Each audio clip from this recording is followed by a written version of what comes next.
Handa raw si Vice President Sara Duterte na sumailalim sa psychological at neuropsychiatric test, pati drug test. Inamon niya na rin na magpa-drug test ang lahat ng nasa matataas na opisina ng gobyerno. Ayon sa bise, ginagamit siya ng pamahalaan para pagtakpan ang mga kakulangan nito. Kinukuha pa ng GMA Integrated News ang bahayag ng Malacanang tungkol dito. May unang balita, si James Agustin. May pineapple yan. May pineapple? Nagsagawa ng programa kagabi ang mga taga-suporta ni Vice President Sara Duterte sa gate ng Veterans Memorial Medical Center sa Quezon City, kung saan naka-confine ng kanyang Chief of Staff na si Atty. Zuleika Lopez. Ang iba nagpalipas pa raw na magdamag. Sa kanyang Facebook Live kagabi, pinasalamatan ng Vice Presidente ang kanyang mga taga-suporta. Gusto ko lang ipaalala sa ating mga kababayan na ayaw natin ng kaguluhan.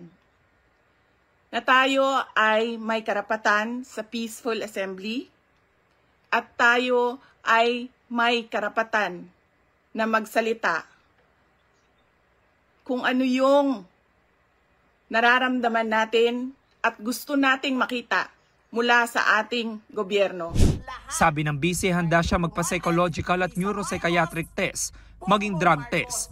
Hamon niya sa mga opisyal ng gobyerno, sumailalim din sa drug test. Dapat magpa-drug test ang lahat ng mga nagtatrabaho sa Office of the President, sa Office of the Vice President, sa lahat ng opisina ng Senado, sa lahat ng opisina ng House of Representatives, sa lahat ng departamento ng ating bayan, ng ating pamahalaan. Giit pa ni Duterte, ginamit umano siya para pagtakpan ng mga kakulangan ng gobyerno. Wala na kayong mapuna sa akin. Pinagtatakpan ninyo ang mga kakulangan ng pamahalaan. Ako ang ginagawa ninyong punching bag para hindi napapansin, nakikita, naririnig ng mga tao ang kalokohan, ang korupsyon, at ang katiwalian na ginagawa sa gobyerno. Sinisikap namin kunan ng pahayag ang Malacanang kaugnay niyan. Nitong weekend, kabilang sa mga dumalaw kay Lopez sa VMMC, sina Senator Bongo at Congressman Rodante Marcoleta. Bumisita rin kay Lopez si Senadora Amy Marcos na kapatid ni Pangulong Bongbong Marcos at kilalang malapit kay Vice President Duterte.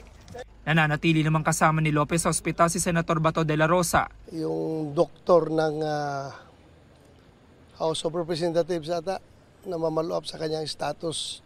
Personally, pumunta po dyan? Pumunta dyan. Nakausap na rin daw ni Lopez ang kanyang abogado. 10 oras ng gabi nitong Biyernes nang puntahan ng mga tauhan ng Legislative Security Bureau ng Kamara si Atty. Zuleika Lopez sa kanyang kwarto sa House Custodial Center. Bit-bit nila ang kautosang ilipat siya sa Women's Correctional Facility sa Mandaluyong. Patulog na kami. It's already 12 o'clock in the evening and then pumasok na sila one by one. I am not going anywhere and then I told them to get out of this room because as a detainee of this facility, this is my space.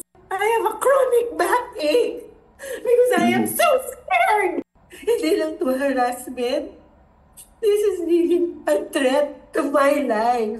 Dinala sa Veterans Memorial Medical Center at sa St. Luke's Medical Center si Lopez matapos sumama ang kanyang pakiramdam sa gitna ng sanay paglipat sa kanya sa correctional. Sa tanong kung makakadalo si Lopez sa pagdinig ng Kamara ngayong araw. Time on target with the advice of her lawyer kung pupunta sila or hindi. Depende sa advice naman ng doktor. She's not going to go against the doctor's advice. Ito ang unang balita. James Agustin para sa GMA Integrated News. Gusto mo bang mauna sa mga balita? Mag-subscribe na sa GMA Integrated News sa YouTube at tumutok sa unang balita.